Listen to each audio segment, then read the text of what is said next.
Il est clair pour moi que la tyrannie de la réalité économique ira sans cesse croissant à mesure que cette crise s'aggrave.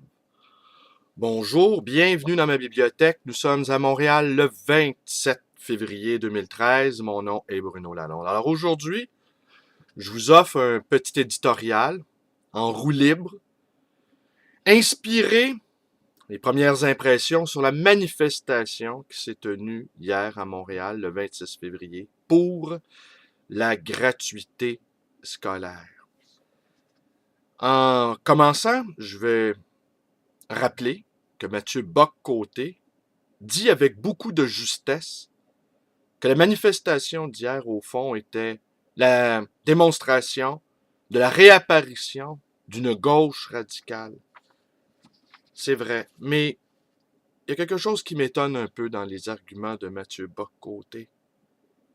Fait-il mine de ne pas voir que ceux qui nous dirigent appartiennent au néolibéralisme radical et que les néolibéraux radicaux qui nous dirigent ont une force de frappe, une puissance qui est en rien comparable à la gauche, qui est désorganisée, qui est pauvre en moyens financiers, qui n'a pas de pègre à son service, qui n'a pas les syndicats de son côté, qui n'a pas le monde de la finance de son côté, qui n'a pas le conseil du patronat de son côté. C'est vraiment David contre Goliath. Et je pense qu'un des rôles des intellectuels, c'est d'aller joindre les rangs de ceux qui n'ont pas la parole, de ceux qui sont du côté de la faiblesse, de ceux qui n'ont pas les moyens économiques pour défendre leur position. Alors oui, c'était une démonstration de la gauche radicale, mais ce n'est rien comparable au pouvoir qu'exerce cette droite néolibérale aux commandes de l'État québécois et de pratiquement tous les États occidentaux. La bonne nouvelle, cependant, nous vient d'Italie, où enfin le peuple a dit non aux mesures d'austérité. Hier encore, j'écoutais à la radio de Radio-Canada un commentateur italien déplorer cette décision électorale, la qualifiant de populisme. Populisme étant le nouveau mot pour dénigrer le peuple. On ne parle plus jamais du peuple. Et quand le peuple s'exprime, c'est nécessairement du populisme. Aussi, hier, quelques-uns d'entre vous, que j'ai retrouvés avec bonheur et plaisir lors de cette belle manif, qui s'est terminée par une bataille de boules de neige digne du film La guerre des tucs, n'est-ce pas? On ne peut pas demander à des policiers de ne pas être brutaux, n'est-ce pas? Ils sont formés pour être brutaux. Alors, cessons de rêver, cessons d'imaginer que les policiers soient autre chose que des policiers. Et puis leur lancer des balles de neige, bon, écoutez, je n'ai pas grand-chose à dire là-dessus. Ils en ont profité, ils ont sorti, eux, de leur côté, leurs bombes assourdissantes. Ils en ont profité pour charger, ils en ont profité pour procéder à des arrestations. Les gouvernements passent et les chiens aboient. On n'en fera pas toute une histoire. Alors hier, plusieurs d'entre vous vous êtes demandé pourquoi dans ma vidéo d'hier, je n'ai fait absolument pas mention de la manifestation d'hier. Eh bien, c'est ça. J'en ai pas fait mention pour des raisons d'ordre politique. C'est important de continuer à avoir une vie politique. Et plusieurs hier m'ont demandé c'était quoi mon sentiment sur la suite des choses. Ben, je vais vous dire ce que je pense, en toute honnêteté. Je pense que le printemps québécois est terminé. Que hier, nous avons assisté au dernier baroud d'honneur. Nous avons assisté au dernier balbutiement de ce printemps. Mais est-ce à dire que tout est terminé? Non, ça commence. Parce que si nous sommes optimistes, nous pouvons dire que la crise économique va être de très longue durée. Si nous sommes optimistes. Il est clair que nos dirigeants néolibéraux font tout pour gagner du temps. Eux, ils le savent que tout tient par le Saint-Esprit, que tout tient par la peau des fesses, si vous préférez. Qu'à tout moment, le système peut s'effondrer. On peut se réveiller un matin, n'est-ce pas, et constater que le crash ultime est arrivé. Mais en attendant, ils vont poursuivre dans leurs mesures d'austérité. Ils vont poursuivre dans les coupes sombres. Parce qu'il est question de maintenir les privilèges en place. C'est ça la vraie affaire. De maintenir les privilèges en place le plus longtemps possible en espérant qu'un miracle survienne. Il n'y aura pas de miracle. Ce système-là est arrivé à bout de souffle. Ce système-là est terminé. Et que va-t-il se passer maintenant?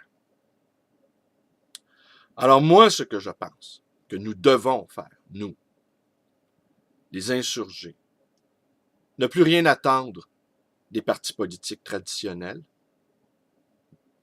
Nous l'avons vu avec Pauline Marois. Pauline Marois qui dirige un gouvernement minoritaire, et ça n'a aucune importance. Elle va adopter, elle va gouverner au centre, on le voit, elle le fait.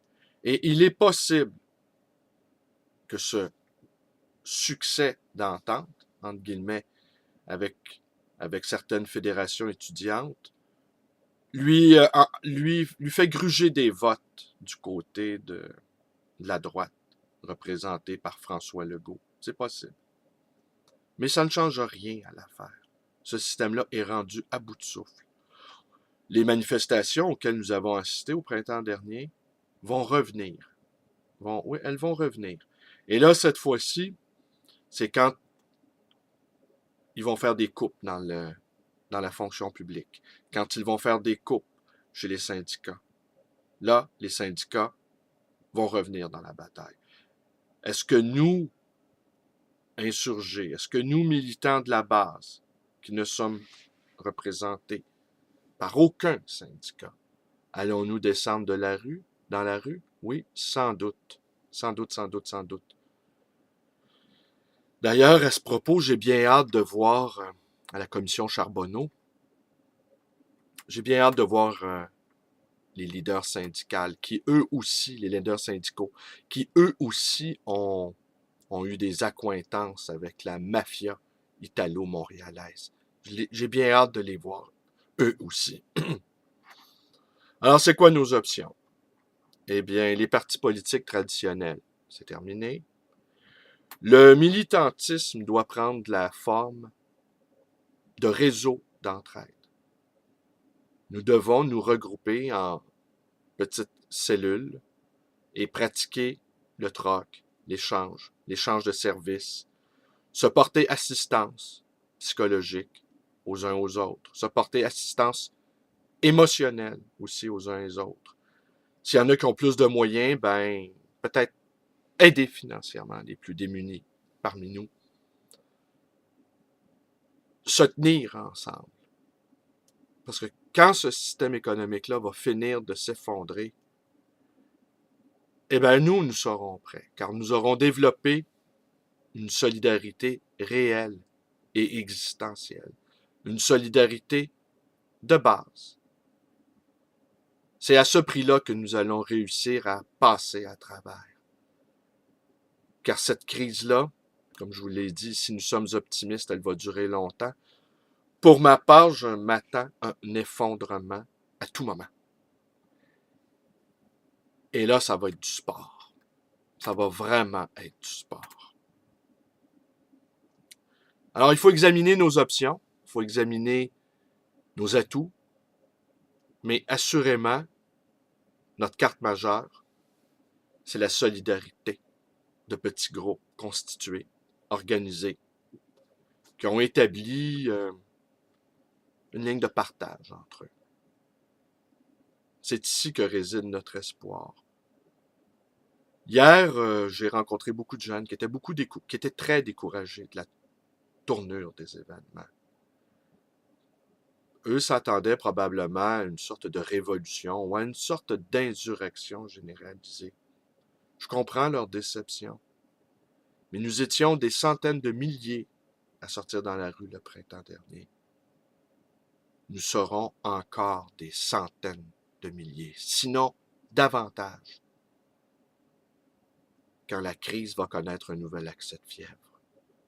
Et le malade, le patient, ne va vraiment pas bien. Mais vraiment pas bien. Et le niveau d'indignation des gens ordinaires monte sans arrêt. Sans arrêt. J'ai bien hâte de voir la réaction de beaucoup de contribuables quand le compte de taxes de la Ville de Montréal va augmenter. Ça va chauffer. Alors voilà, c'est tout pour aujourd'hui.